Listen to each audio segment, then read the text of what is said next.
Why did she freeze when he shouted her name? Maybe because it wasn't the first time someone called her dead weight. The 6 a.m. alarm split the silence like shrapnel through glass. Fort Bragg's ammunition plant woke in mechanical rhythm, hydraulic pistons sighing, conveyor belts humming, and the sharp hiss of pressurized steam rising through cold steel veins. The air was thick with cordite and machine oil, a metallic taste that stuck to the tongue like memory. Over at Quality Control Station 7, a voice roared above the noise, sharp, commanding, merciless. "Get out, dead weight." Sergeant Rodriguez's words cracked through the air like a rifle shot. He was built like a fortress, broad shoulders, a jaw made of grit and concrete, eyes that didn't ask, they ordered. His finger was pointed straight at her, a weapon in itself. Clara Jensen didn't flinch. She just stood there, 52 years old, weathered face, clipboard steady in her trembling hands. The fluorescent lights caught the faint tremor in her fingers, a movement she couldn't fully hide no matter how tightly she gripped the checklist. Around them, 40-plus workers paused mid-motion. Some stared, some smirked, some just looked away. No one interfered, not yet. Behind her, the autoclave chamber hummed, 200 psi and climbing. A single wrong pressure reading could turn the entire section of Building C into a smoking crater. The tension in the air wasn't just about pride, it was about survival. On the observation deck above, Colonel Morrison watched through reinforced glass. He'd seen hundreds of petty confrontations in his 30 years, too many to count, but something about this one made him stop writing. Maybe it was the way the old woman didn't blink when the sergeant barked. Maybe it was the way her stance didn't belong to a civilian. Down below, the sergeant's voice carried again. "Ma'am, I said step away from the explosive materials." His tone was all discipline and irritation, but under it, just barely, was curiosity. Those hands, shaking but deliberate, weren't random. They were trained. Private Jackson, fresh out of EOD school, 22, too proud to hide it, snickered. The kind of laugh young soldiers use when they're sure they'll never make the mistakes of those older than them. Beside him, Staff Sergeant Kim gave a tight grin, more out of habit than humor, as he calibrated a detonation timer with robotic focus. Clara didn't answer. She adjusted her stance instead. Her clipboard, scarred by coffee rings, oil stains, and months of wear, was clutched like a lifeline. Her gray hair, tied neatly beneath a safety cap, made her look fragile. But the way her boots were angled, the way her eyes moved, left, right, left again, looked nothing like fragility. It looked like muscle memory. Master Chief Williams, the only one old enough to notice, frowned from the emergency panel. The way she moved, checking angles, scanning corners, he'd seen that before. Not in factories, in combat zones. But no one else noticed. To them, she was just the shaky-handed inspector who didn't belong. That morning's formation had been uneventful. 47 personnel gathered in the gray dawn, breath clouding in the chill air, waiting for assignments. Rodriguez had shouted orders the way he always did, loud, efficient, absolute. Quality Control Team Alpha on paperwork. EOD Specialists on live ordnance testing. No overlap, no exceptions. It was supposed to be a routine day. It never would be. Clara's badge caught the light as she walked past the others. A standard civilian ID card, but hanging beside it, a brass challenge coin. The edges were worn smooth, the emblem nearly erased by time. Eagle and crossed cannons. Someone with the right eyes would have recognized it instantly. No one did. Rodriguez stopped her halfway to the admin section. "Since you're so eager to help, let's see if you can handle something real. Come on." He led her into the southeast corner of the building, the EOD testing area. It was a sealed, concrete fortress within a fortress. Blast-proof walls, emergency cutoff switches, a place where one wrong move could erase everyone in a 5-meter radius. On the steel table lay an array of military ordnance. Training grenades, inert claymores, timing modules, dummy C4 samples, all tagged for instructional use. Rodriguez folded his arms, waiting for her to embarrass herself. "Tell me what you see, Inspector, and try not to blow us all up." Private Jackson stifled a laugh. Staff Sergeant Kim didn't. Others gathered, eager for distraction, curious to see if the old woman would crumble under pressure. Clara stepped closer, her hands trembling as always, but her voice, when it came, was steady. M67 fragmentation grenade, training model. M18A1 Claymore practice version inert charge. Composition C4, stable under current temperature and humidity, approximately 68% humidity, 68 degrees Fahrenheit. Rodriguez blinked. The identifications were perfect. Too perfect. "Anyone can read labels, old lady," he barked. "Let's see you handle them." Clara didn't move to touch the table. "Sir," she said softly, "humidity at 68%. Nitrocellulose compounds require 65 or less for safety." Rodriguez froze for half a second. She was right. He knew it. So did Kim. So did anyone with enough experience to understand how dangerous that 3% margin really was. But admitting that meant losing face. So he smiled instead, sharp and dismissive. "Lucky guess." Private Jackson snorted again. "Those hands'll drop a detonator before you finish your next checklist." The laughter that followed was ugly. That kind of shared cruelty soldiers sometimes used to prove loyalty, by turning someone else into the target. Clara stayed silent. She just lowered her head slightly and resumed writing. Each letter, each note, crafted with deliberate precision, the kind that spoke not of nervousness but discipline, a kind of care born in places where the cost of a mistake wasn't embarrassment, it was body parts. Up on the observation deck, Morrison made a note in his log. "Jensen, Clara, unusual demeanor. Potential incident brewing." He'd seen bullies before, and he'd seen ghosts wearing civilian badges. Something about her file, it was too thin, too clean. Rodriguez wasn't done. "Let's show the inspector how real EODs handle things," he said, motioning to Kim. Kim lifted a Mark 7 electronic timer, standard issue for controlled demolitions. "Digital delay system. Set the charge, program the timer, and pray your math's right," he said, fingers tapping through the interface with casual skill. He spoke as though giving a show. Clara listened, as though she'd built the system herself. When Kim finished, Rodriguez turned to her with mock politeness. "Any questions?" "No, sir. The demonstration was very thorough." That answer should have ended it. It didn't. Private Jackson muttered just loud enough, "Dead weight." The phrase hung in the air like smoke. But Clara didn't react, didn't fight, didn't even blink. She wrote something on her clipboard instead, steady, focused, quiet. The same steadiness of someone who's learned that silence sometimes is the strongest answer. By mid-morning, she'd moved through 3 inspection zones, documenting humidity, temperature, and airflow like a human sensor. She noticed things others ignored. The C4 storage area was just within acceptable range, but not by much. Ventilation weak, airflow inconsistent. She recorded it all, timestamped, signed, sealed. Then she brought it to Rodriguez. "Sergeant, I need to report a safety concern," she said, barely audible over the machinery. Rodriguez didn't even look up. "Is it within limits?" "Yes, but..." "Then it's not your concern. Quality control does paperwork.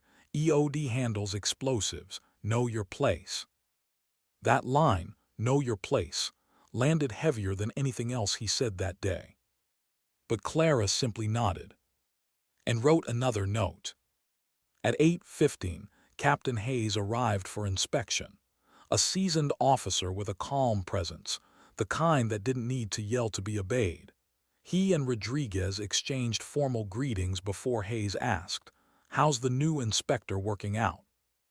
Rodriguez shrugged. Concerned she's not suited for the environment, sir. Hands shake. Asks too many technical questions. Technical questions. Hayes raised an eyebrow. Storage conditions, ventilation, timing device tolerances, stuff outside her clearance. Hayes watched Clara from across the floor, the way she moved between workstations, the quiet precision, the constant awareness of exits, obstacles, people. He'd seen that once before in forward operating bases overseas. He didn't say it out loud, but a seed of curiosity was planted. The rhythm of the plant continued, machines grinding, alarms ticking, workers yelling over the noise. Then at 9:45 the first spark. Literally. The welding station on the far side of the floor started throwing erratic arcs, tiny flashes that shot further than they should have. Mike Davidson, the contractor operating it, immediately shut it down. Sergeant, problem with the torch, arcing beyond safety limit. Rodriguez jogged over, motioning for everyone to clear the area. The sparks died down, but one last surge scattered a handful of glowing embers toward the loading dock. The dock where Clara stood. Without hesitation, she reached for the emergency ventilation switch. Air circulation stopped instantly. "Why'd you do that?" Jackson shouted. "We need ventilation for safety." "Moving air spreads fire," Clara said evenly, flipping the fire suppression toggles in sequence. "Without circulation, ignition has no carrier. Stop the air, stop the chain." Her explanation was textbook correct. Her speed, something else entirely. Kim stared. "How did you?" "Manual covers it, sir," she said, turning back to her clipboard. Page 467, Section 12.3, Ventilation shutdown for spark contamination. Rodriguez checked. She was right, word for word. But no one memorized those sections, not even him. Captain Hayes caught her eye across the floor. For a moment, their gazes met, a silent acknowledgement that the woman everyone dismissed might not be who she seemed. Minutes later, Jackson discovered a timing device error, a .05-second drift in calibration. Kim prepared to recalibrate manually, but before he started, Clara's voice cut through the background noise. "Sir, it's thermal drift. Ambient temperature increased 4 degrees since startup. The circuitry expanded. You'll overcorrect if you calibrate cold." Kim froze, checked the readings. She was right again, perfectly right. But she wasn't supposed to know that. Rodriguez's patience snapped. "Inspector Jensen, enough. We need to talk about what you really know." The noise of machinery faded behind his voice. The whole floor seemed to pause as he motioned her toward the quieter corner by the communications panel. "Your knowledge, storage protocols, electronics, suppression systems, it's beyond any civilian training. Where did you learn it?" She placed her clipboard down gently, trembling hands folded together. "Sir, I've read all the manuals, studied thoroughly." "That's not an answer." Silence, the kind that vibrates. Finally, she said, "Before this job, I observed military operations, in different capacities." "Observed," Rodriguez pressed, "or served?" Before she could respond, Captain Hayes appeared, a folder in hand. "Sergeant, I think we should discuss this privately." But there was no time. Because the welding station, thought to be powered down, screamed back to life, sparks raining like burning hail. A trail of spilled solvent caught, ignited, and began racing across the floor toward the explosive storage. The world turned red. "Evacuate now," Rodriguez bellowed. Workers ran, alarms blared, warning lights spun like mad. But Clara didn't run. She moved toward the control panel again, hands trembling, eyes sharp. "Jensen, get out of here," Rodriguez shouted. "Sir, the fire's following solvent toward C4, 30 seconds before ignition." Rodriguez's breath caught. If she was right, and she was, half the building would vanish. "What are you doing?" he demanded. Her hands flew across switches, creating a chemical barrier. Foam suppression sequence 314. It'll choke the flame before it reaches the storage cells. How do you know that? She looked up at him, calm amid chaos. Because I've done it before, sir. And then the first explosion hit. The explosion hit like a thunderclap from hell. A wall of air punched through the floor, slamming bodies and debris in every direction. For a second, everything went silent, then chaos. Smoke, fire, screaming metal. The entire section of Building C convulsed under the pressure, alarms howling as red lights pulsed through the haze. The acrid stench of burning solvent mixed with melting plastic, coating every breath with poison. Rodriguez hit the ground hard, ears ringing, lungs burning. His training kicked in before his mind caught up. Emergency shutdown, cut power to all. But before he could finish, Clara was already there. Her hands, those trembling, fragile hands, flew over the emergency panel in a blur. Switch after switch, circuit after circuit, she moved like someone who had done this dance before, countless times under worse conditions. Sir, Section B ventilation offline. Power diverted to suppression system, she reported, voice steady despite the roar around her. Jensen, get out of here, Rodriguez barked. That's an order. She didn't answer. Instead, she slammed a lever down, and a thick white foam erupted from overhead nozzles, flooding the floor with chemical suppressant. For a moment, the fire dimmed. Then it roared back to life, eating through the solvent trail like a serpent made of flame. We've got 30 seconds before the secondary fuel line blows, Clara shouted, ducking beneath a burst pipe that sent scalding steam across the ceiling. Rodriguez stared at her through the haze. Who was she? Tell me what you're doing, Jensen, he yelled, covering his mouth with a sleeve. I'm buying us time, she answered, voice cutting through the chaos like a blade. Shut down electrical systems from the west console, now.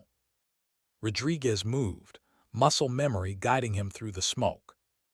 The console sparked violently, but he managed to pull the breaker just as another blast rocked the floor. The entire building trembled. Then came the groan. Low, deep, structural. The kind of sound that makes veterans look up and pray. Clara's voice came again, measured, calculating, impossibly calm. Sir, the support beams at the main entrance are compromised. We've got less than 2 minutes before collapse. Rodriguez turned toward her, eyes wide. How can you possibly? Because I've seen it before, she said, her tone flat and final.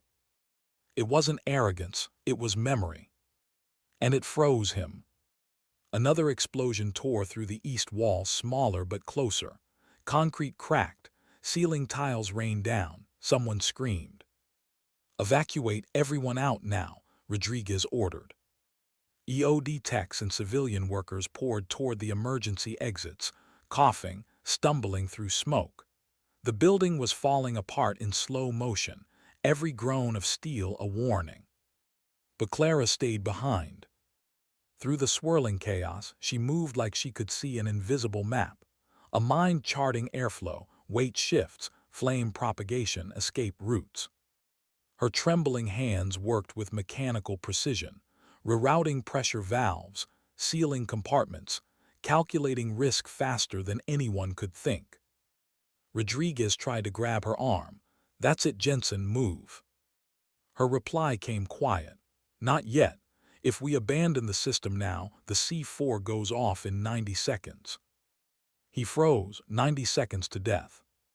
And she was the only one standing between them and a crater. Explain, he demanded, his throat raw from smoke. The foam system can choke the flame, but the pressure's unbalanced. I need to flood the lower ducts before the ignition front reaches the storage bay. He wanted to argue, to pull rank, to drag her out by force, but she was already gone, darting through the smoke toward the far panel. Flames curled around the walls, licking the air like they wanted to taste her. The temperature soared, Every breath felt like swallowing knives. And through it all, her voice echoed back over the alarms, measured, rhythmic, calm. Pressure valve sealed, coolant reroute active, system synchronization in 3, 2. The third explosion cut her off. The world split in half. A shockwave ripped through the foundation, turning solid ground into liquid motion. The floor buckled. Support beams cracked like matchsticks. Rodriguez hit the ground again, this time under a steel beam that slammed across his chest, pinning him hard enough to steal his breath. His vision blurred, the world spinning. Smoke, fire, screams. And Clara's silhouette moving through it all. He tried to shout, but his voice came out as a rasp. "Jensen, get out." But she didn't. She moved toward him. Her figure emerged through the orange haze, small, deliberate, steady. Dust and ash clung to her uniform, gray hair streaked with soot, glasses cracked but still in place. Her clipboard was gone. Only her purpose remained. She crouched beside him, assessing the beam that trapped him.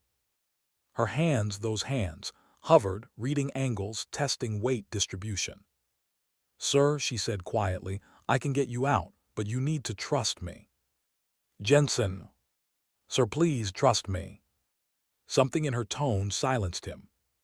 Authority, confidence, the same kind he'd used on battlefields, in decisions that separated life from death. She gathered loose concrete blocks, pieces of broken piping, a length of steel bar, improvised tools in shaking hands. Then she began building, slowly, carefully. Rodriguez realized what she was doing. A cribbing system, leverage and counterforce, something only an engineer or a rescue tech would know. How do you know how to do this?" he gasped, voice shaking. Her eyes flickered once toward him. "Because I've done it before, too many times." She positioned the bar beneath the beam, wedging it against stacked debris, her entire frame trembling as she leaned into it. The beam shifted, half an inch, then another. Dust rained down. The floor moaned. "Don't move yet," she said. "Wait for my mark." He nodded, his pulse hammering. For a moment, she looked impossibly small beneath the red glow of emergency lights, but there was nothing fragile in the way she worked. Every motion was measured, born of muscle memory that didn't come from manuals, it came from missions. "Now," she shouted. Rodriguez slid backward just as the beam rolled off his chest and crashed down beside them. The weight gone, air flooded back into his lungs. He coughed hard, eyes watering. "You're clear," she said, catching her breath, voice tight from effort. He wanted to speak, thank her, question her, something, but she was already moving again. Private Jackson was pinned under fallen concrete 10 feet away. Blood streaked his forehead, but he was alive. "Stay still, Private," Clara said, kneeling beside him. Her trembling hands hovered over his pulse. "Unconscious but stable, possible rib fractures, no spinal compromise." Rodriguez blinked. She was doing a medical assessment now. Calm, exact, clinical. "Jensen, who trained you?" he asked. She didn't answer. Instead, she adjusted debris, repositioning the same leverage system she'd used for him, this time even faster. The concrete slab cracked loose, shifting just enough for her to pull Jackson free. The ceiling groaned again, dust falling like snow. The sound meant only one thing: collapse was accelerating. Rodriguez coughed, pulling himself upright. "We've got to find Kim." "Negative," Clara replied, tone firm. "That sector's unstable. You enter it, you die." Her authority hit him like a slap. She wasn't guessing, she knew. Rodriguez hesitated. "Then how do we reach him?" Clara turned, eyes scanning the wreckage, mind calculating. "North wall, support column still intact. We move slow, test every step, follow my path." She didn't wait for approval. She just moved, each step deliberate, scanning vibrations with her boot before committing weight. Her trembling fingers touched beams, feeling for stress, reading tremors like a language only she understood. Rodriguez followed, one cautious step at a time, realizing she wasn't navigating chaos. She was navigating memory. 5 minutes later, they found Staff Sergeant Kim, pinned beneath a massive concrete slab near the collapsed entrance to the underground storage. His face was gray, lips split, but he was conscious. "Can't feel my legs," he rasped. "Still breathing, still here." Clara crouched beside him, eyes narrowing as she examined the debris. The slab was too thick for leverage. It would have to be fractured. "Sir," she said to Rodriguez quietly, "this requires controlled demolition." Rodriguez stared. "You're telling me you can blow it off him?" "Not blow," she corrected. "Fracture, precision charges at structural weak points. It'll break clean." "Do you even know how to?" Her look stopped him cold. It wasn't defiance, it was experience. "Yes, sir," she said simply. "I do." Without waiting, she moved to a nearby storage cabinet, finding a demolition kit half buried under debris, small charges, detonators, wire. She examined each piece with care, her trembling steadying into the kind of motion that only appears when the body forgets fear. "Kim," she called out, "cover your face and stay absolutely still. You'll feel the ground shift, not shake." Rodriguez helped her plant the charges, 4 in total, each placed with surgical precision. Watching her work was like watching a symphony in reverse. Every motion had purpose. Every detail carried weight. When she stepped back, she nodded toward a support column for cover. Fire in the hole. A flash. A crack. Concrete shattered cleanly along the lines she'd marked. Dust filled the air, then cleared, revealing the slab broken into 4 manageable chunks. She exhaled once, "Move him gently." Together they pulled Kim free. He was shaken, bleeding, but alive. "Jensen," Rodriguez said quietly, "you just saved 3 people. That's not something you learn from a manual." She didn't respond. Her eyes scanned the wreckage, checking for other movement, for breathing. "All personnel accounted for," she finally reported. "Jackson head trauma stable, Kim spinal risk, you possible internal bruising, no fatalities." She said it like a mission completion report, like she'd done this before. In the distance, faint sirens began to rise, fire trucks and medics racing toward the scene. But Rodriguez knew something before they ever arrived. They were too late to save anyone. Clara already had. He looked at her through the fatting smoke, hands still trembling, face pale, eyes unwavering. "Who are you really, Jensen?" She turned toward the cracked wall, where daylight filtered through broken concrete, a halo of dust and smoke swirling around her. Her answer was quiet. "Right now, sir, I'm the person who's getting you all home."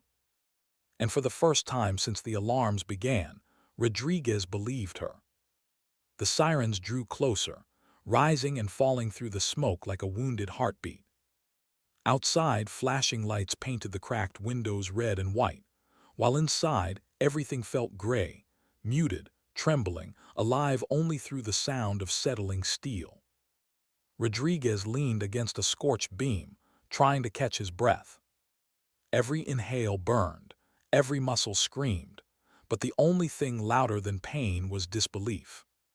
Clara Jensen, civilian inspector, clipboard in hand, trembling with nerve damage, had just executed a controlled demolition rescue inside a collapsing ammunition plant. And she was still moving. Through the smoke, she navigated the wreckage like a ghost with a mission, methodical, unhurried, searching for the living. Every step, every glance, told a story of someone who had seen too much to waste a second guessing herself. Rodriguez called after her, voice hoarse. "Jensen, that's enough. Sit down before this whole place buries you again." She didn't even turn. "Not until I confirm full clearance, sir." It wasn't defiance, it was duty. And that scared him more than the fire. He pushed himself upright, his ribs protesting, and stumbled after her. The ground was uneven, sections of concrete tilted at unnatural angles, metal beams jutting out like broken ribs. Every footstep echoed with the creak of structural fatigue. In the dim light, Clara's small frame was silhouetted against rising smoke, her profile sharp, steady, focused. She stopped near what used to be the east corridor and knelt beside a pile of twisted conduit. Her trembling fingers brushed across it lightly, testing for vibration, for heat. Then softly, no more movement, no trapped air pockets, they're all out. Rodriguez leaned against the wall. That's it then, you did it. Clara exhaled slowly. We did it, sir. The quiet between them lingered for a moment before another sound broke it, a distant rumble. Heavy rescue trucks approaching. Fort Bragg Fire Department had arrived. From outside, a voice boomed through a loudspeaker. Building C, this is Fort Bragg Fire Command. Identify and report personnel status. Rodriguez stepped toward a shattered window and cupped his hands. This is Sergeant Rodriguez, Explosive Ordnance Disposal Unit. We have 4 survivors inside, 2 injured, 1 unconscious, structure unstable. A pause followed by static, then. Copy that, Sergeant. Can you provide stability assessment and safest entry route? Rodriguez turned toward Clara. You're better at this than I am, tell them. She blinked, momentarily thrown off. Sir. You heard me. You're the only one who knows what's still standing. Clara hesitated for half a second, then stepped forward, her voice steady despite the tremor that never left her hands. Fort Bragg Fire, this is Quality Inspector Jensen. She paused, scanning the fractured beams, listening to the moan of stressed metal. Structural integrity at 60% loss. North wall and support columns remain stable. Recommend entry through emergency exit 3.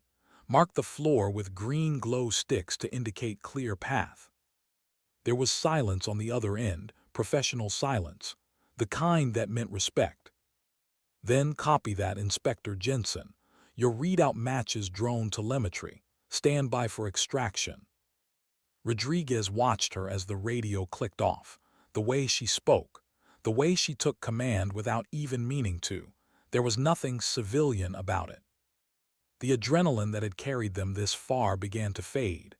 Exhaustion crept in, the kind that goes deeper than muscle, right into the soul. Rodriguez sank to the floor beside her, his uniform streaked with soot and blood. For a long moment, neither of them spoke.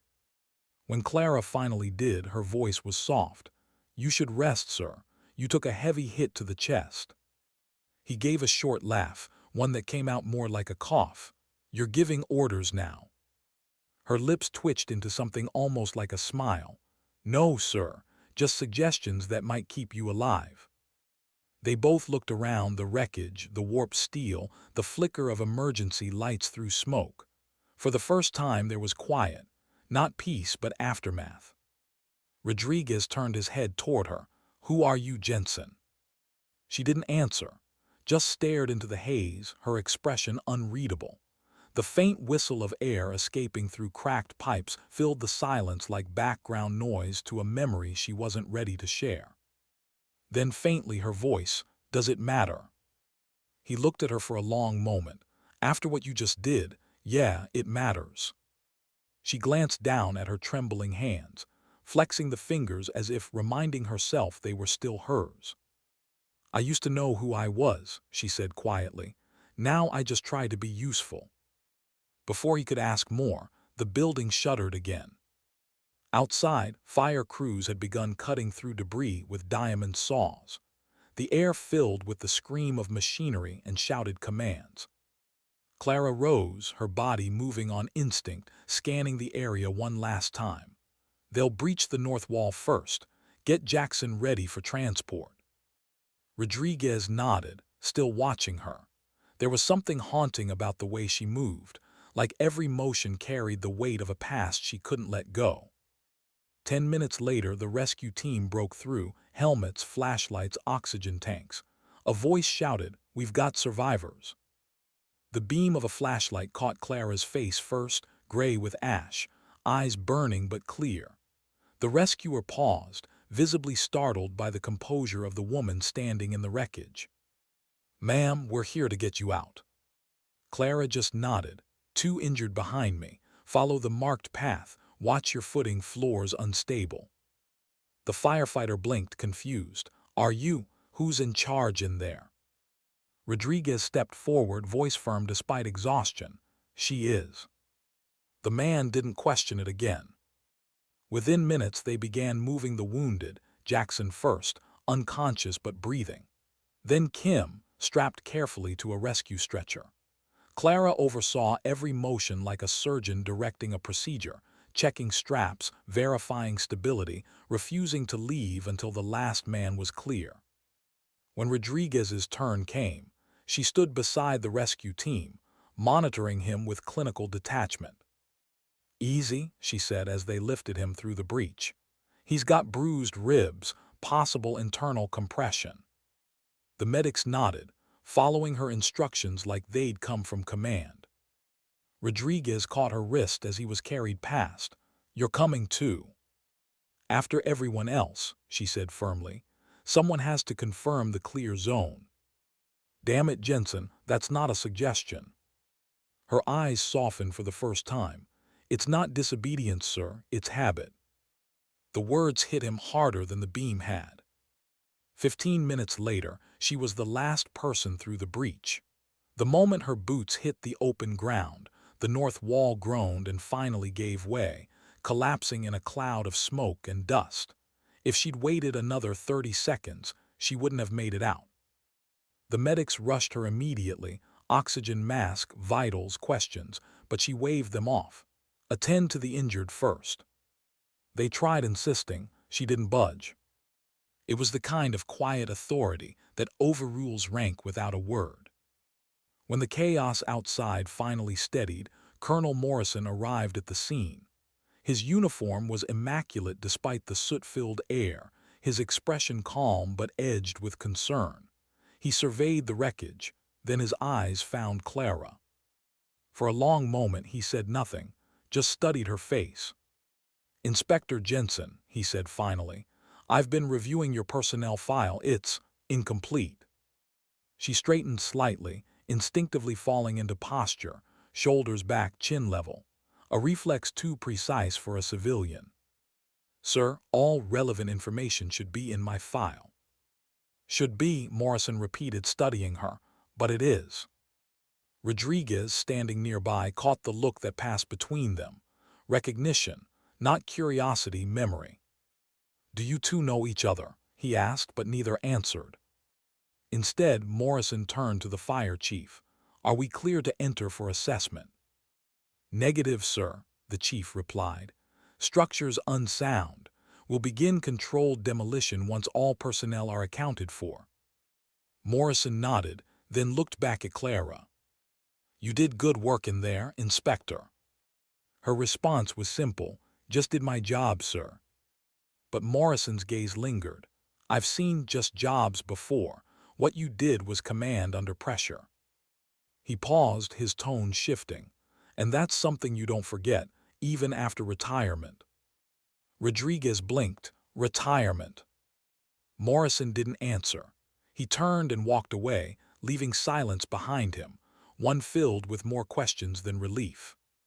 Clara exhaled slowly, watching the smoke drift from what was left of building. Her eyes followed it skyward, and for a moment the sound of sirens faded. The world narrowed to the soft hiss of settling dust and the thrum of memory. Rodriguez stepped closer. "He called you retirement. That's not a word they use for quality control contractors." Clara didn't look at him. "Some files stay closed for a reason, Sergeant." "Not after today," he said quietly. "Not after what you just did." Her trembling hands found the clipboard that had somehow survived the fire, charred around the edges but intact. She brushed the soot away with care, as if it mattered. Maybe it did. Maybe it was all she had left of the quiet life she'd been trying to keep. "Sometimes," she said softly, "people like to believe they've left their old wars behind." "And have you?" he asked. Her eyes stayed on the burning remains of the building. "I thought I had." The rescue site was organized chaos now. Fire crews extinguishing hotspots, medics treating smoke inhalation, command staff taking statements. But Clara sat apart from it all, alone on the back bumper of an ambulance. Her gloves were blackened, her hands shaking again now that the danger was gone. The tremor was back, the one she could suppress only when lives depended on it. Rodriguez approached quietly, a bottle of water in hand. "You held it together in there." She gave a tired half-smile. Funny how nerves stop shaking when adrenaline takes over. "Not nerves," he said, "training." Her expression flickered.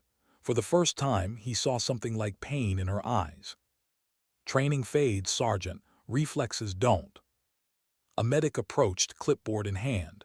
"Ma'am, we need your vitals." Clara nodded and let them work, but her gaze stayed distant.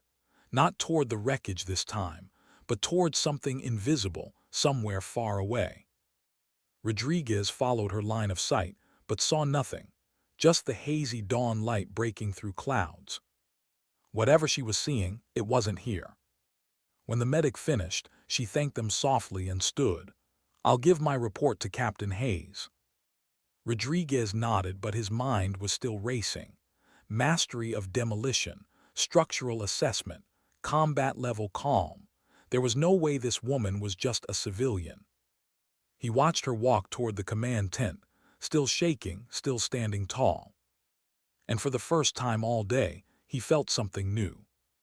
Respect. But beneath it, a strange, unshakable question. If she wasn't who she said she was, then who the hell had just saved them all? Why was the colonel watching her so closely? The question hung in the air long after the last flame died. By noon, Building C was nothing but a skeleton, its ribs of steel twisted skyward, smoke curling between them like ghosts unwilling to leave. The emergency crews had finished their sweep. The casualties were zero, the miracle singular. And her name was on everyone's lips. Clara Jensen, the trembling-handed inspector who shouldn't have survived the blast. The one who somehow saved an entire facility without a rank to her name. Rodriguez sat on the tailgate of a rescue truck, chest wrapped in compression bandages, watching her across the field. She was surrounded by officers now, Colonel Morrison, Captain Hayes, and a pair of investigators from the safety board. Even from a distance he could see it, her stillness. The same calm that had carried her through fire was now carrying her through interrogation. "Start from the beginning, Inspector," Morrison said, clipboard in hand. His tone wasn't harsh, just precise. "When did you first notice something wrong with the welding station?" Clara's voice was low but steady. "At 9:45, sir.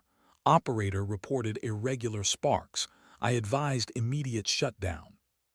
"And after the shutdown?" "There was an electrical surge. Sparks contacted solvent residue. Ignition occurred. I initiated emergency ventilation cutoff and suppression." Her words were efficient, unembellished, almost surgical. She spoke in systems and sequences, not emotions. Hayes leaned forward slightly. "Who authorized you to take command?" "No one, sir." "Then why did you?" She hesitated. For the first time since dawn, there was a pause in her rhythm. "Because someone had to." The silence that followed was heavier than accusation. It was understanding, the kind that makes people uncomfortable. Rodriguez watched Morrison jot a note, then exchange a glance with Hayes. Something unspoken passed between them. Recognition. They weren't interrogating her to find fault. They were verifying a memory. The wind shifted, carrying the burnt metallic smell of ruin across the open field. Clara didn't flinch. She stood with her clipboard tucked under one arm, uniform streaked with ash, face expressionless. But her eyes, those eyes, never stopped scanning. Even now she was assessing exit routes, wind direction, structural hazards. She couldn't turn it off. Hayes closed his folder. "That'll do for now, Inspector. We'll follow up once the formal report is ready." "Yes, sir." When the officers stepped aside to confer, Rodriguez finally approached her. His ribs ached, but curiosity burned stronger than pain. "You handled that like you've done it 100 times." She gave a tired half-smile. "I've handled worse debriefings." "That wasn't a debriefing," he said. "That was a test." "I noticed." Her eyes followed Morrison as he walked toward the mobile command post. The colonel moved like a man who already knew the ending, just waiting for the story to catch up. Rodriguez crossed his arms, wincing slightly. "He knows you." Clara didn't answer. "You served under him, didn't you?" Her silence was confirmation enough. They stood in the smoky quiet for a moment. Then softly she said, "He was my once, a long time ago." Rodriguez nodded slowly, the puzzle beginning to take shape. "You weren't supposed to be here, were you?" "No," she said, "but neither was that explosion." The wind carried another wave of smoke across the site. It blurred her face for a moment, then cleared again, leaving the faint glint of a brass coin hanging from her ID lanyard. The eagle and crossed cannons caught the sunlight. Rodriguez saw it now, and everything clicked. He'd seen one before. Only one kind of soldier carried that coin. He didn't say anything, not yet. Later that afternoon, inside a temporary operations tent, the official investigation began. Folding tables, scattered laptops, the soft hum of generators outside. The air smelled of burnt insulation and damp canvas. Clara sat opposite Captain Hayes, while a digital recorder blinked red between them. Across the table, Colonel Morrison stood near the entrance, arms crossed. He wasn't looking at the data. He was watching her. "Inspector Jensen," Hayes began, his tone formal but not unfriendly, "we appreciate your cooperation. Your actions prevented significant loss of life and infrastructure." "Just following procedure, sir." "That's the part we're curious about," Hayes said. "Your knowledge of those procedures went well beyond your job description." She didn't respond. Her eyes flicked toward the recorder, then to Morrison, then back to the table. Hayes leaned forward. "You memorized emergency containment sequences, ventilation thresholds, even detonation drift parameters. Most civilian inspectors wouldn't know where to find those sections, let alone quote them by heart." Clara exhaled softly. "I read the manuals." "That's a lot of reading." "It helps me sleep." The faintest smile crossed Morrison's face, barely there, gone as quickly as it came. Hayes closed the folder in front of him. "Clara, may I speak plainly?" "Of course." He folded his hands. "We ran a cross-reference on your file. Civilian employment, defense contracting, background check clean, too clean, but there's an 8-year gap. No employment, no residence, no records. You disappear off the grid from 2011 to 2019. Can you explain that?" Her fingers twitched once before she caught them. "I took personal leave. For 8 years. Recovery," she said simply. Hayes studied her. "From what?" Her eyes dropped to the table. "From everything." Morrison stepped forward, breaking his silence. His voice was low, steady, deliberate. "Captain, that'll do." Hayes turned, startled. "Sir, with respect." "I said that'll do." Morrison's tone left no room for debate. He turned back to Clara. "You've done enough talking for today, Master Sergeant." The words landed like a detonation. Hayes froze mid-breath. Rodriguez, standing just outside the tent flap, stopped moving altogether. Clara's shoulders stiffened. Slowly, mechanically, she looked up at him. "Sir," she said quietly, "that's not my title anymore." Morrison's expression softened, but his voice stayed firm. It never stopped being. The room went dead silent, except for the hum of the generator outside. Hayes blinked. "Master Sergeant." Morrison nodded once. "EOD, 8 tour, Bronze Star, Purple Heart, 3 commendations for field disposal under fire, retired after the Kandahar incident." Clara sat still, expression unreadable. The air around her felt heavier somehow, charged with the gravity of history catching up. Rodriguez stepped into the tent slowly. "You mean her, the bomb whisperer?" It was almost a whisper, but everyone heard it. Hayes frowned. "The who?" Rodriguez's voice lowered. "There's a story that gets passed around EOD training about a tech in Afghanistan who defused 3 chained IEDs under sniper fire. Stayed on site 17 hours straight, hands shaking from nerve damage, didn't stop until every soldier was clear. They called her the bomb whisperer." Morrison's gaze never left Clara. "That's her." The tent went completely still. Even the generator hum seemed to fade away. For a long moment no one spoke. Then Hayes broke the silence. "Ma'am, why hide it?" Clara's eyes lowered again, her voice soft, almost a whisper. "Because people stop seeing you after that. They see the legend, and legends aren't allowed to tremble." The tremor in her hands was visible now, subtle but constant. She looked up at Rodriguez. "I came here because they needed someone who knew the systems. I didn't come to remind anyone of what I used to be." Rodriguez nodded slowly, understanding dawning like sunlight after a storm. "And today?" She gave a faint smile. "Today didn't give me a choice." Morrison walked closer, resting a hand on the edge of the table. "Master Sergeant Jensen, whether you like it or not, your actions this morning saved lives. You're back in the record whether you want the rank or not." Her eyes flickered, torn between gratitude and exhaustion. "Sir, I don't need recognition. I just want to keep serving where I can still make a difference." "Service doesn't stop when the uniform comes off," Morrison said. "But sometimes it's good to remember who you were, because that's still who you are."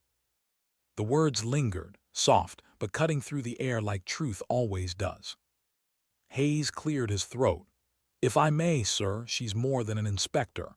Fort Bragg could use someone like her in oversight, training, safety systems. She could prevent incidents before they happen."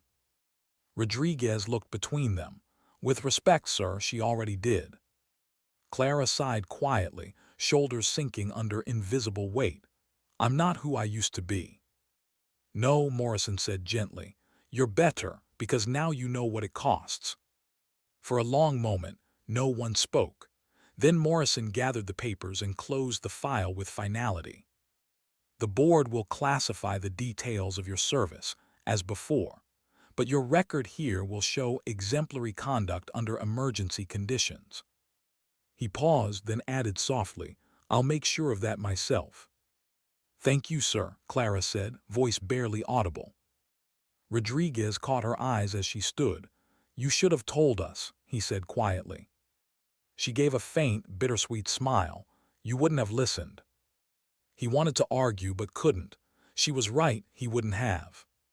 He would have seen a trembling inspector, not a master sergeant. He would have heard her voice and mistaken calm for weakness. And that truth hurt more than the bruises.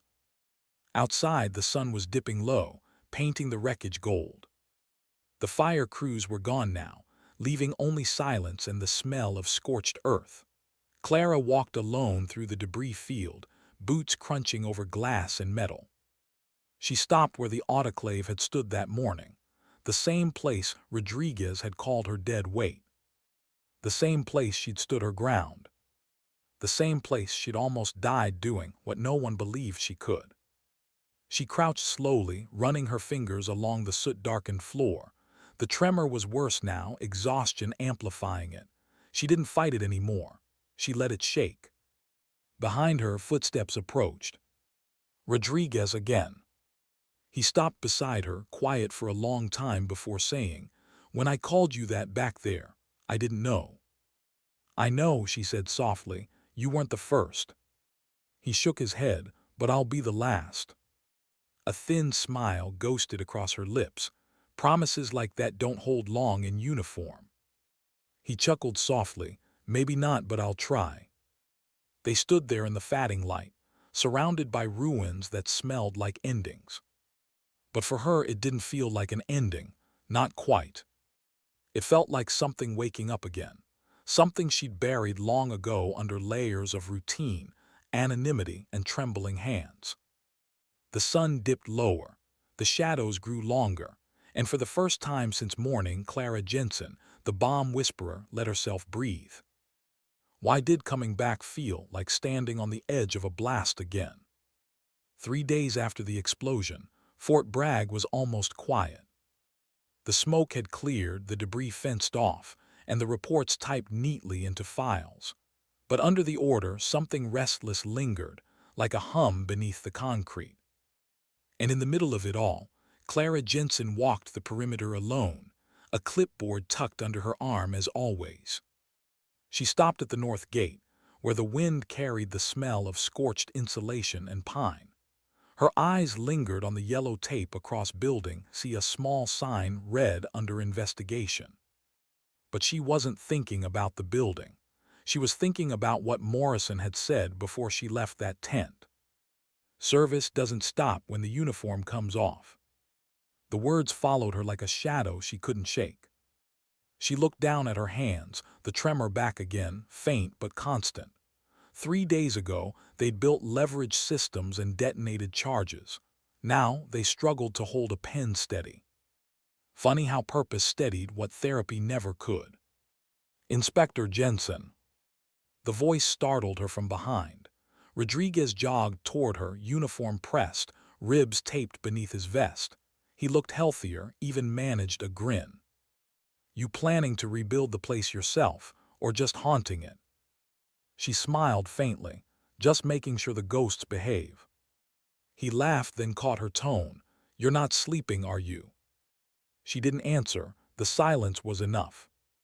He nodded, eyes softening. Yeah, been there. They stood side by side, looking through the fence at the wreckage that had nearly buried them both. A shared silence, heavy but honest. After a moment, he said quietly, Command posted the commendations this morning. Oh, you're listed first. Heroic conduct under critical structural compromise. Clara exhaled. That's an overstatement. Maybe, Rodriguez said, but they don't hand those out for paperwork. She smiled faintly, then looked away. Doesn't change anything.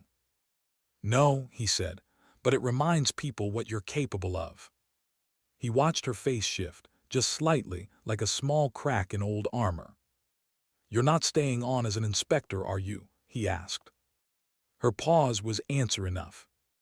That afternoon, she was summoned to the administrative wing, a low, sterile building at the edge of base. Morrison was waiting inside, hands clasped behind his back, gaze steady as ever. Clara, he said, his voice softer now, come in. She closed the door behind her. The air smelled faintly of coffee and disinfectant. On the table lay a manila folder stamped confidential, internal reinstatement proposal. She didn't touch it. You're offering me a job, she said. I'm offering you a chance, Morrison replied. To teach, to advise, to give what you know before it's forgotten. Her eyes narrowed slightly. You already have instructors. Not like you. He slid the folder closer. We're setting up an internal readiness unit, part training, part advisory, civilian integration with tactical review. We need minds that think under pressure, people who understand what failure costs. She didn't open it. You think I'm ready to teach again? I think you never stopped, he said. You just stopped believing anyone would listen. Clara stood in silence, staring at the folder. It looked harmless, paper and ink, but it felt like a detonation waiting for a trigger. What's the real reason, sir? She asked quietly. Because this doesn't sound like a job posting. Morrison sighed. There's been chatter from field ops. A logistics convoy went dark last week in northern Syria. EOD traces found at the scene, unmarked, high-skill work. Our analysts think one of ours went rogue. Clara's eyes lifted, sharp and cold. One of ours. Disavowed 6 months ago. Operative went off-grid with prototype detonation code. We recovered fragments near Al-Hasaka. Same signature as your Kandahar run. Her voice hardened. Don't say his name. But Morrison did anyway. Staff Sergeant Cole Mercer. The air went still. Her hands, which had been resting calmly by her sides, curled into fists. Mercer, the name she'd buried along with everything else. He's alive, she said, her voice barely audible. Alive and active, Morrison said. We believe he's working as a contractor now, freelance operations. Someone paid him to retrieve encrypted ordnance blueprints. He's using tech you helped design. Clara turned away, her jaw tight. Those codes were sealed after Kandahar. They were, until someone opened them. She walked to the window, staring out at the field where recruits were training. Fresh faces, crisp uniforms, laughter in the distance. The contrast hurt. Morrison stepped closer. We're not asking you to hunt him, just to consult. No field deployment, strategic assessment only. Consult, she repeated, the word sour on her tongue. That's what you tell people when you want them to reopen scars. Morrison's expression softened. I wouldn't ask if you weren't the only one who could read his pattern. Clara turned back, eyes meeting his. And if I say no? Then someone else goes in blind, he said simply, and people die. The silence stretched, long, heavy, merciless. Finally she said, I'll read the file. That's all I ask, he said, sliding the folder toward her. Take your time. But as she reached for it, he added quietly, You were always his mirror, Clara. That's why he broke. She froze, her fingers stopping inches from the folder. Her voice trembled, but not from fear. You think I'm responsible for him? Morrison's reply was quiet, but honest. I think you're the only one who ever could have stopped him. That night Clara sat alone in her quarters, the folder unopened on the table beside a flickering desk lamp. The room was small, neat, impersonal, like she'd just moved in or was about to leave. Her uniform jacket hung on the back of the chair, still dusted with ash from the fire. She reached for the file at last, sliding her finger under the flap. Inside, photos, coordinates, encrypted maps, and near the back, a single, folded mission log stamped classified level 4 clearance. She opened it. Her breath caught. A blurred surveillance image, Mercer. Same eyes, same build, same scar beneath the jawline. Older, leaner, colder. But unmistakable. She read the caption aloud in a whisper. Cole Mercer, former U.S. Army EOD/disavowed. And below it the location tag. Raqqa Province, 15 miles east of Tabqa Dam. Her mind flashed backward. Kandahar, the smell of cordite, the heat, the sound of a heart monitor going flatline. Mercer had been her protégé, sharp, loyal, hungry to prove himself. Until the mission that ended everything. She remembered his last words, before the explosion that killed their team leader. Sometimes the system needs a little chaos to survive. He'd smiled when he said it. She never forgot that smile. Now he was alive and dangerous. At dawn, Rodriguez found her at the airfield overlook, sitting on a concrete barrier with the folder in her lap. He didn't say anything at first, just sat beside her, watching the mist curl over the runway. I figured you'd still be here, he said eventually. I could say the same about you, she replied. I heard Morrison's pulling strings, he said, something big. She nodded faintly. He wants me to consult. He eyed the folder. Consult on what? She didn't answer right away. Someone I used to know. Rodriguez tilted his head. Someone bad. She exhaled through her nose. Someone who used to be good. That landed like a truth too heavy to look at. He leaned back on his elbows. You gonna take it? I don't know, she said honestly. Every time I get close to the past, something explodes. He smirked. Sometimes things need to explode before they settle. She turned toward him, eyebrow raised. That's supposed to be wisdom. More like survival instinct, he said. But hey, it worked for you. She almost smiled, almost, but her eyes stayed on the horizon. If I say yes, I'll be reopening a file that should have stayed classified. If I say no, people might die. So, Rodriguez said, you already know the answer. She looked at him sharply. You think so? I know so, because I saw you in that fire, Jensen. You don't hesitate when lives are on the line. You only hesitate when it's your own. The words cut straight through her defenses. She didn't respond, but her silence was admission. That evening she stood outside Morrison's office again, the folder tucked under her arm. The hall lights hummed softly, reflecting off the polished floor. She hesitated at the door, one heartbeat then another. Then she knocked. Come in, Morrison said. She stepped inside. He was reviewing satellite prints, glasses perched low on his nose. Without a word, she placed the folder on his desk. He looked up, decision. She nodded once. I'll do it, but I'm not taking the field, not unless absolutely necessary. That's fair, Morrison said. You'll operate as strategic oversight, coordinate remotely. We'll have a team on site, Delta liaison, civilian contractor support. You'll have full intel clearance. He slid another folder toward her. Her eyes caught the label, Project Widow Operational Framework. She didn't open it. Instead, she asked, why the name?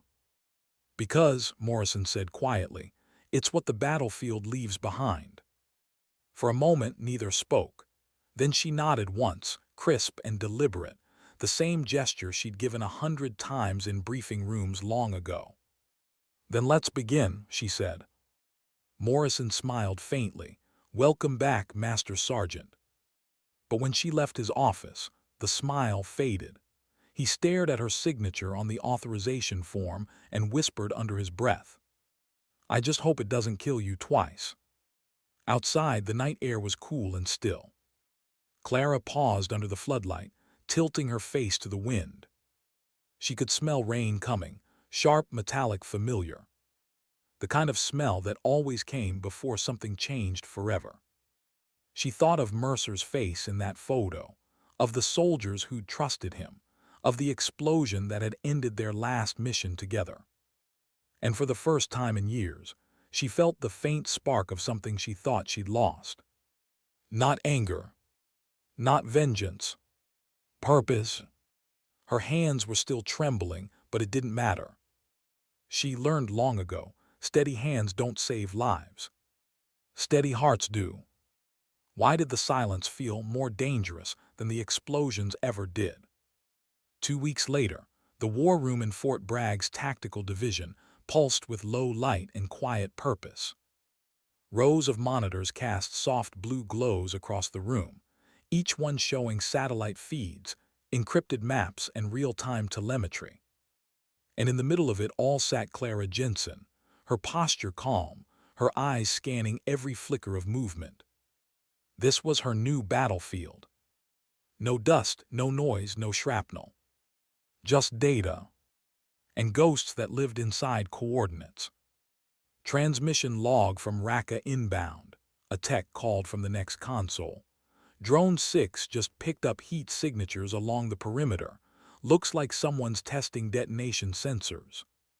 Clara leaned forward, enhanced the feed. The screen sharpened, 2 figures moving along the ruins of an old industrial compound. One carried a scanner, the other kept lookout. The scanner operator moved differently, controlled, deliberate, like he was diffusing the world with each breath. Clara's voice softened. Pause, zoom in. The image froze on a profile turned half to the camera, scar under the jaw, eyes focused, jaw tight. Mercer. Even through the pixel blur, she knew.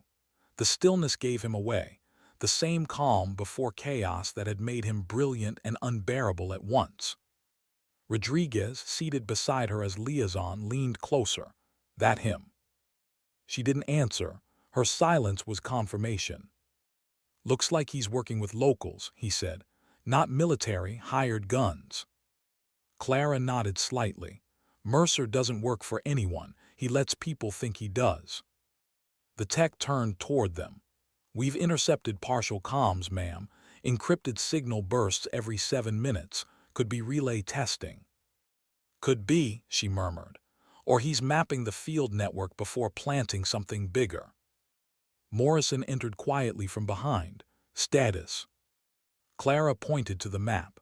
He's been moving between 3 coordinates, always counterclockwise. If it's a search pattern, it's deliberate. He's not looking for explosives, he's placing them. Morrison frowned. Any intel on targets? Local fuel depot, she said. But that's not his endgame, he's baiting us, testing response times. Rodriguez blinked. You mean this is rehearsal? Clara nodded once. He's teaching someone, probably his new client. He's building a student. The room went quiet. The only sound was the soft click of her keyboard. Send a recon drone closer, she ordered. Low altitude, no spotlight. I want to see what he leaves behind. The tech nodded. Roger that. The drone's camera swooped low, gliding over cracked rooftops and sand-coated machinery. Heat signatures flickered, faint but visible. Then something caught Clara's eye. Marks in the dirt. Circular, patterned, precise. She leaned forward, her voice suddenly sharper. Freeze frame, enhanced sector 9. There, half buried in the dust, were 6 steel rods arranged in a ring, each one connected by fiber cabling. Rodriguez frowned. Looks like a perimeter sensor grid. Clara shook her head. Not sensors, that's a mock-up. He's replicating something he built in Kandahar. Morrison's tone hardened. The EFP series. She nodded slowly. Exact spacing, same signature. He's rebuilding the Kandahar prototype. The one that killed their commander. The silence that followed was heavy. Morrison crossed his arms. Then we need to move now. Strike team. No, Clara's voice cut through, calm but firm. You can't send them yet. He wants pursuit. He'll trigger a failsafe if anyone breaches too soon. Morrison studied her. And you know this because I designed the failsafe, she said quietly. That night, long after the others left, Clara stayed behind. The monitors dimmed to standby, the room bathed in the blue pulse of sleeping machines. She stared at Mercer's frozen image on the main screen. The same eyes she'd trusted once, the same hands that had steadied hers during her first live defusal. Now those hands were teaching someone how to kill with precision.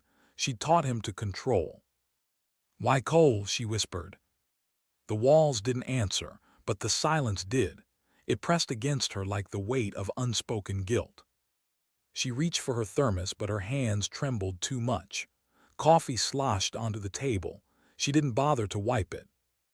Every night since Kandahar, the tremor came back when she thought of him. And now he was alive, carrying the code she'd written, turning it into something unrecognizable. Morrison's words replayed in her head. You were his mirror. Maybe he was right. Maybe Mercer hadn't broken on his own. Maybe she'd cracked him. The next morning she was summoned to a secure briefing. Unmarked conference room. 3 people she didn't recognize. 2 men in suits. 1 woman in a gray uniform with no insignia. Intelligence Division. The woman spoke first. Master Sergeant Jensen, we appreciate your insight into the Mercer profile. You're now part of Project Widow's Core Advisory Board. Clara nodded warily. I was told I'd remain in a consultative role. Advisory is consultative, the woman said smoothly. But your access level's been raised to Tier 4. That includes direct oversight of live surveillance. That didn't sound right. Direct oversight meant operational authority. And operational authority meant she'd be responsible for what came next.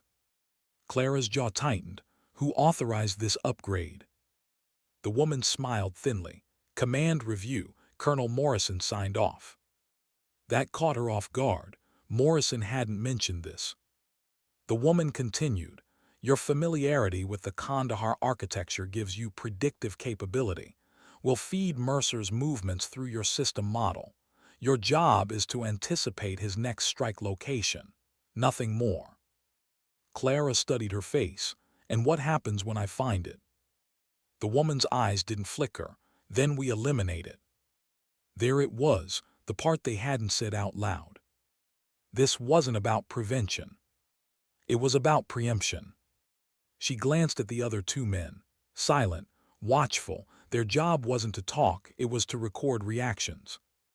I'll do the analysis, Clara said carefully, but I'm not signing off on strikes without confirmation.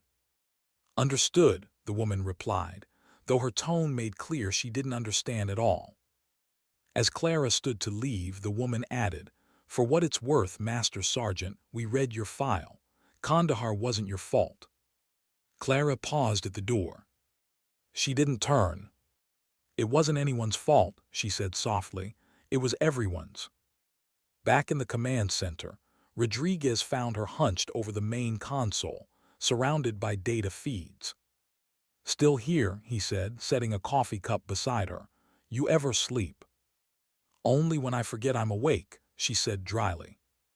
He sat beside her. "You look like hell." "So do you." They shared a quiet chuckle, brief but real. Then he saw the screens, circles of coordinates, heat maps, drone flight logs, all coded with her annotations. "Is this his trail?" he asked. "Part of it," she said. "He's triangulating the corridor near the Euphrates. It's too random to be accidental. He's drawing us in." Rodriguez squinted at one cluster. "What's this symbol?" "Old EOD marker," she said. "Safe zone indicator, but he's using it wrong, upside down. That's not safety, it's a warning." She typed quickly, overlaying past routes. The patterns merged into a spiral, tightening inward toward a single coordinate. Rodriguez leaned forward, center point. Clara's voice dropped. "A refugee camp." He went still. "You think he's targeting civilians?" Her eyes darkened. "No, he's hiding among them." Hours passed. The screens changed from blue to orange as the desert sun rose halfway across the world. Morrison entered quietly, scanning the feed. "Talk to me." Clara pointed to the spiral map. "He's using the camp as cover, moving supplies through humanitarian routes. The devices aren't active, they're prototypes. He's building a network." "For what purpose?" "Communication," she said. "Explosive signal relay. A new kind of detonation web. Fast, invisible, impossible to jam." Morrison's jaw tightened. "If that goes operational." "You'll never see it coming," she finished. "He's not building bombs, he's building silence." The room went cold. Rodriguez exhaled. "So what's the play?" Clara closed her eyes briefly. "We wait, watch the pattern close. He'll test the system soon, and when he does, we trace the relay path back to its core." Morrison nodded. "And if we're wrong?" She looked at him steadily. "Then you'll need a new base." That night, Clara stood alone outside the command center, the base quiet under a half-moon. She lit a cigarette, a habit she'd given up years ago. The smoke curled upward, fragile and gray. Rodriguez approached, hands in his pockets. "Didn't peg you for a smoker." "I'm not," she said, watching the ember fade. "Just needed something that burns slower than I do." He leaned against the railing beside her. "They're going to use your data for a strike, aren't they?" She didn't answer. "You're not okay with that," he said. "No," she replied. "But I'm starting to realize they never asked for my permission, just my precision." He looked at her carefully. "So what do you do now?" She dropped the cigarette, grinding it under her boot. "What I've always done, try to keep the damage controlled." The wind picked up, carrying the faint hum of generators. In the distance, floodlights painted the runway in silver lines. Rodriguez spoke softly. "You ever think maybe you came back to finish something?" She turned toward him, her expression unreadable. "Or maybe something came back to finish me." He met her gaze, but she looked away first. Later, in the dim glow of her quarters, Clara stared at the mission map on her laptop. Mercer's spiral still rotating slowly on the screen. The longer she watched, the clearer it became. The center wasn't random. The pattern wasn't a trap. It was a message. She enlarged the overlay until the coordinates formed letters, faint, subtle, deliberate. Not code. Words. Are you watching? Her breath caught. For a long time she just stared, the tremor in her hand turning into a full shake.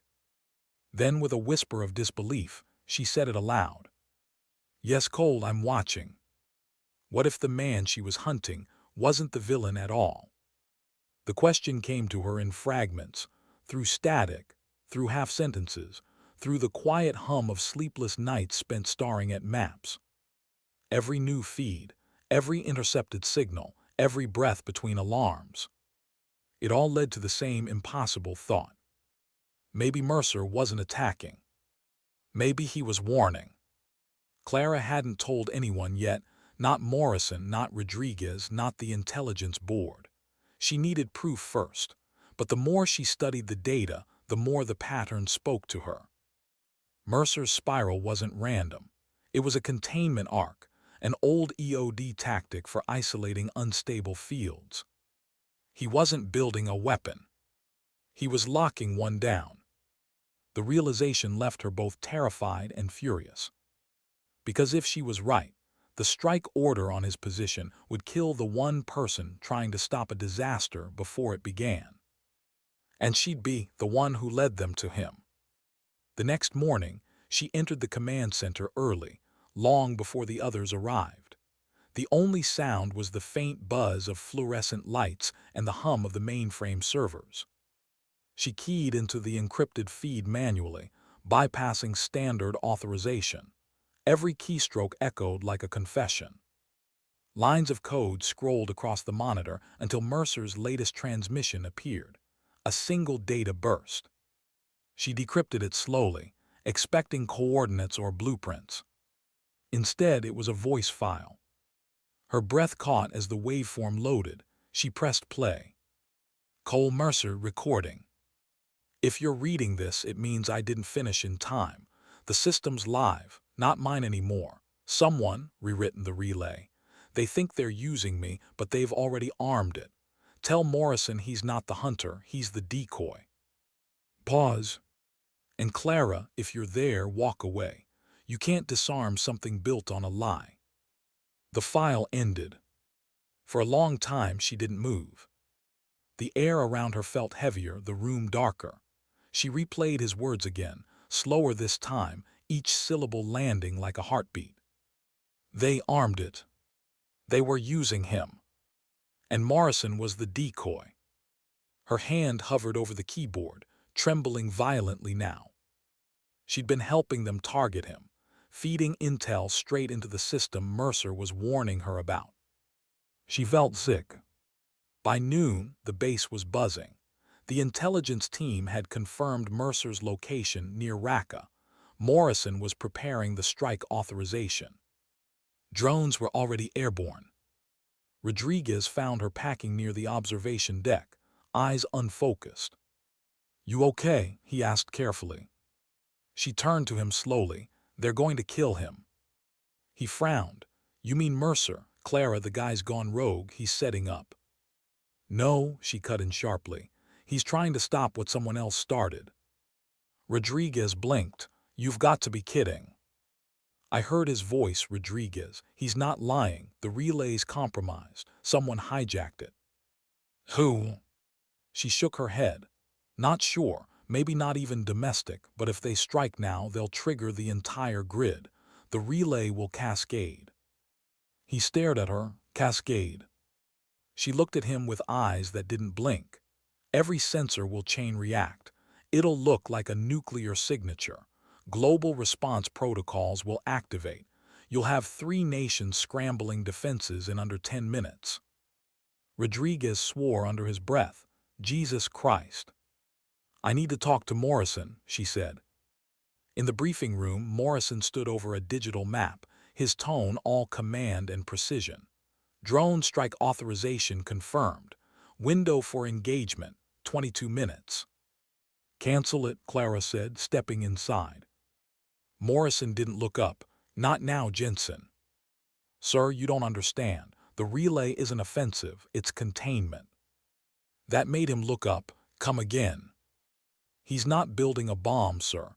He's trying to neutralize one. The pattern's defensive.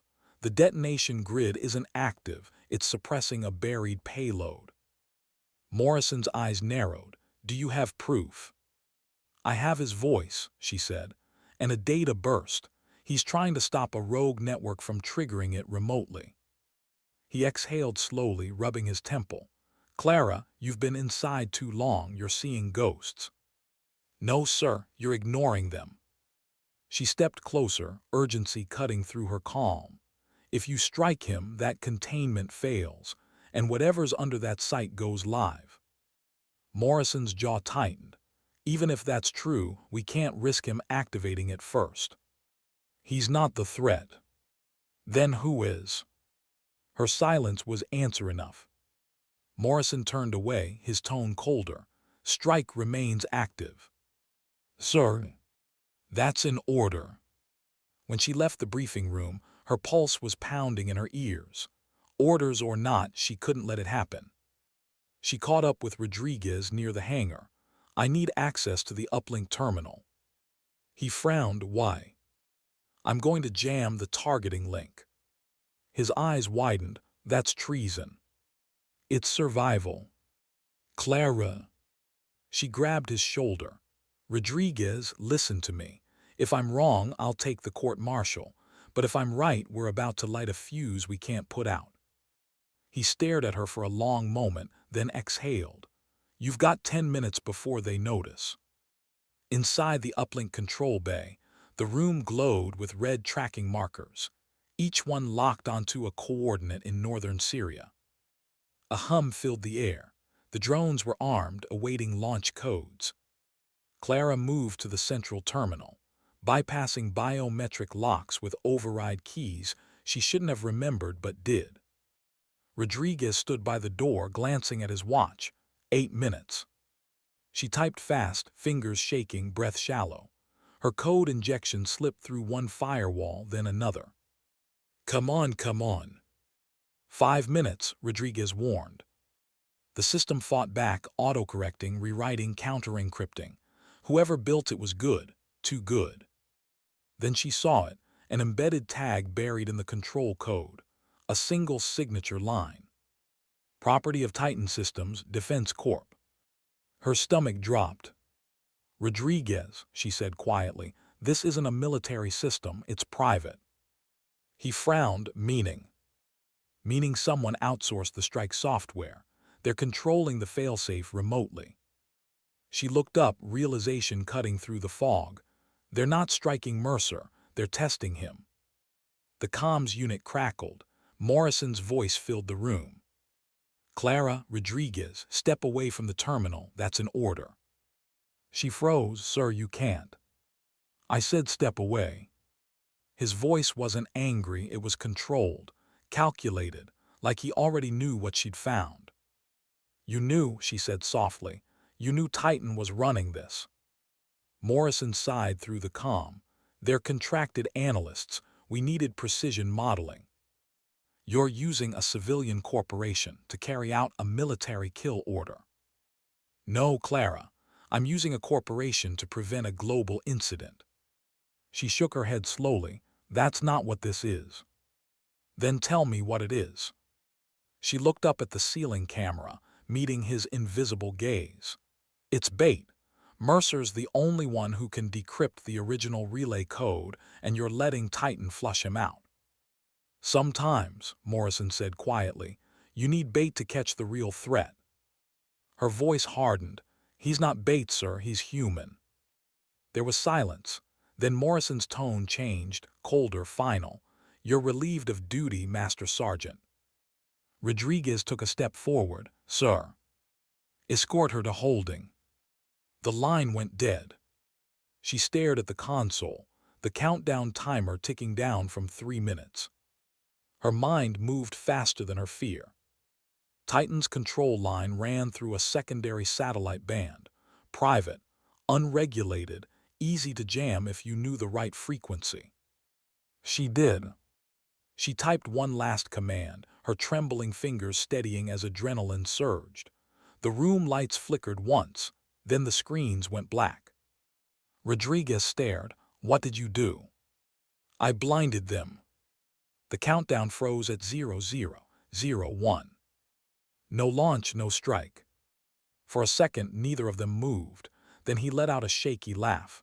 "You really are insane." "Maybe," she said, shutting down the console. "But alive tends to outweigh sane." Minutes later, base security flooded the control bay. Clara didn't resist. She let them take her hands, cold steel cuffs snapping around her wrists. Rodriguez followed silently, offering no protest. As they led her out, Morrison stood at the end of the hall. His expression wasn't anger, it was regret. "You just compromised national security," he said quietly. "No, sir," she replied. "I just saved it." Their eyes locked, two soldiers separated by truth. Then she was gone, escorted into the cold light of a holding cell. Hours passed, no one spoke to her. The only sound was the low hum of the ventilation system and the faint echo of boots on concrete.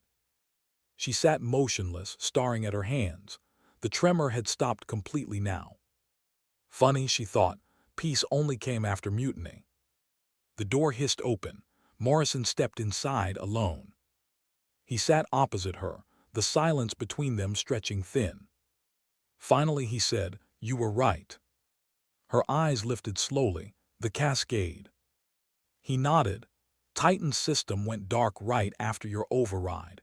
We recovered telemetry. There was a secondary relay under Mercer's position. He wasn't setting it. He was dismantling it." She exhaled, relief and grief tangled together.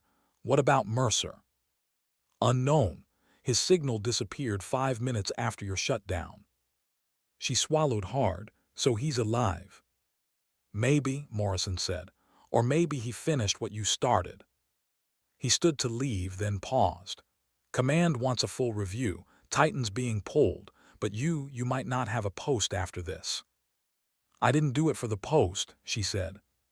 He nodded once quietly. "I know." When he left, Clara sat alone again.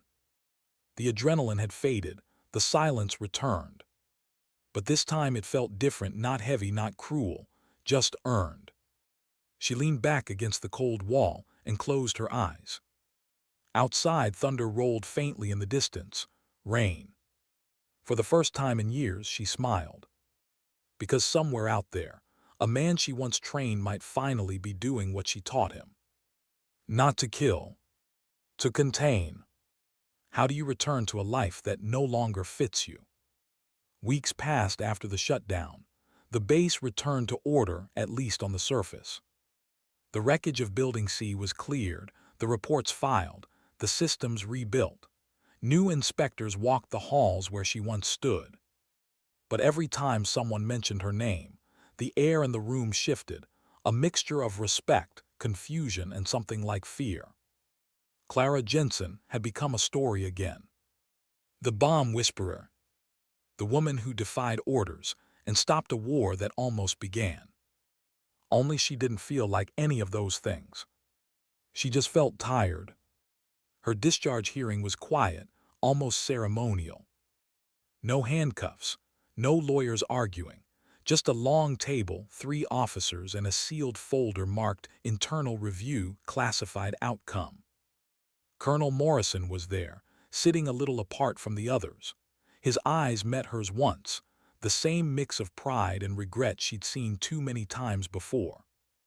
"Master Sergeant Clara Jensen," the presiding officer began, "this board has reviewed your conduct during Operation Widow. By technical definition, you violated direct orders, compromised a chain of command, and interfered with authorized strike operations." He paused, letting the words hang. "Then, however, your actions prevented catastrophic loss of life and exposed unauthorized third-party manipulation of U.S. military assets.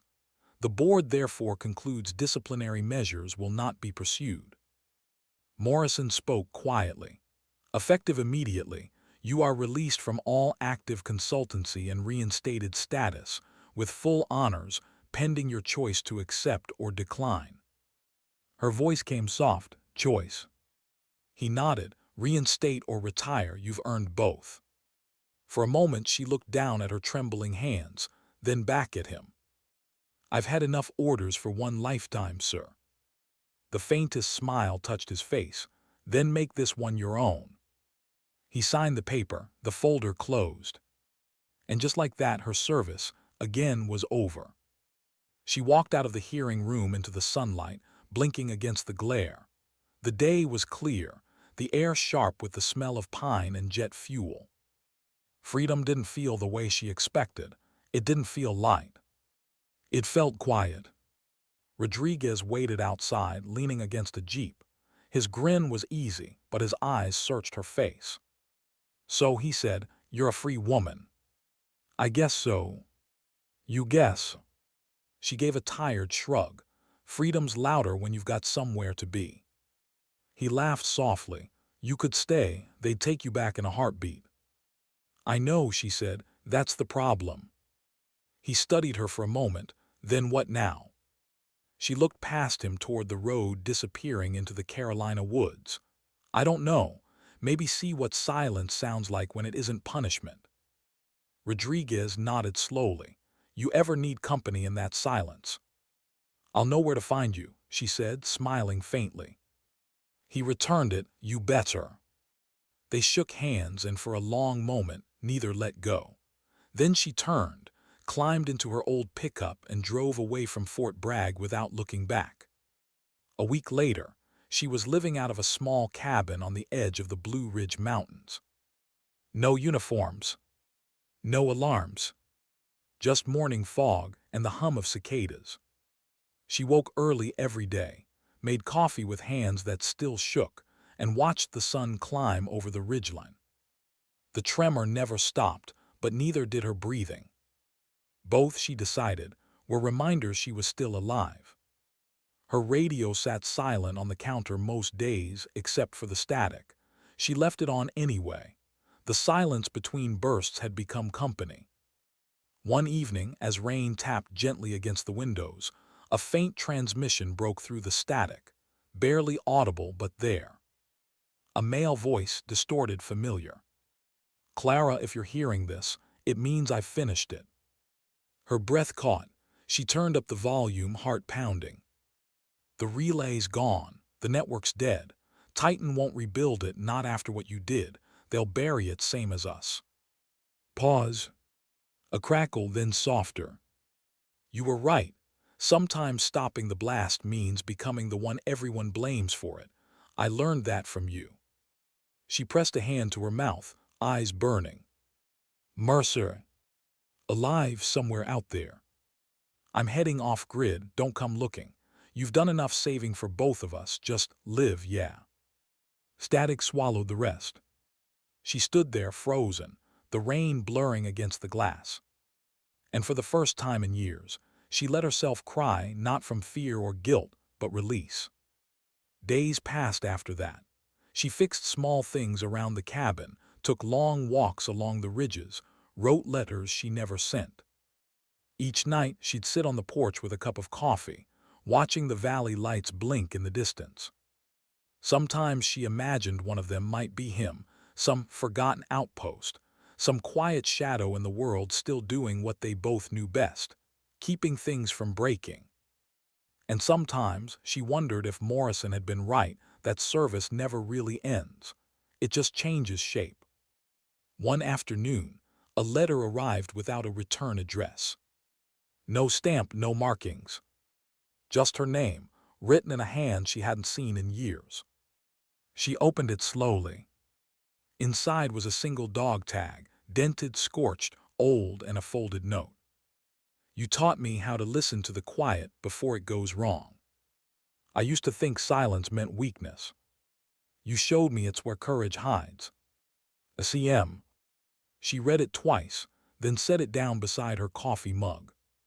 The metal tag caught the afternoon light, flashing once like a signal across the room. Later that night, she drove out to a clearing above the river. The sky was wide and black, the stars sharp against it. She knelt beside the water, dug a small hole, and buried the dog tag in the soil. No ceremony, no words. Just the sound of the river carrying everything away.